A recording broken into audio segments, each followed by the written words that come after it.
ও দাদা, বলুন। আজকে আরেকটা ফানি জোকস হয়ে যাক। কি বলবো ভাই, ডেইলি ডেইলি বলেন বলেন। আচ্ছা নেন, আজকে ফানি ভিডিও হচ্ছে। ঠিক আছে। শুদ্ধ বাংলা এবং কাঁচা বাংলা। ঠিক আছে।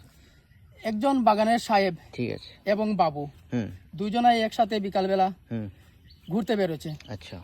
সাহেব বলছে যে বাবু, তোমাদের সাথে থেকে থেকে আমি তো পুরা বাংলা ভাষা শিখে গেলাম। হুম দুবার তিনবার বলার পর বাবু একটু রেগে গিয়ে বলেন যে সাহেব, আপনি বাংলা ভাষা বুঝেন নাই। আচ্ছা।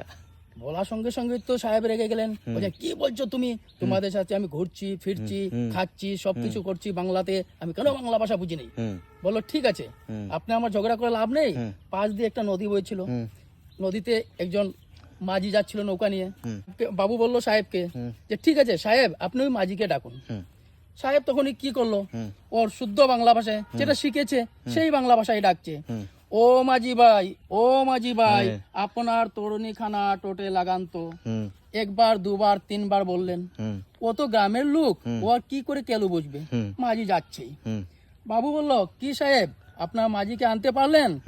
সাহেব বলল যে না বাবু, আমি তো বললাম, আমার ডাকে তো কোনো সাড়াই দিল না। তারপর বাবু বলল আমি কি ডাকবো ওকে? সাহেব বলল হ্যাঁ তুমি ডাকো। তখনই বাবু উঠে বলছে, ও একটা মানে আসুদা মাঝি, তোরে যে সাহেবের ডাকরা আলা কানে শুনলে নানি। সঙ্গে সঙ্গে মাঝি কি বললো, স্যার আমার ভুল হয়ে গেছে, আমার ভুল হয়ে গেছে স্যার, কোন স্যার কিতা করতাম, স্যার কিতা করতাম, ভুল হয়ে গেছে। তখনই সাহেব বলল না কিছু নেই, তুমি যাও। তারপর বাবু বললে যে দেখলেন সাহেব, আপনি বাংলা ভাষার বুঝেন না।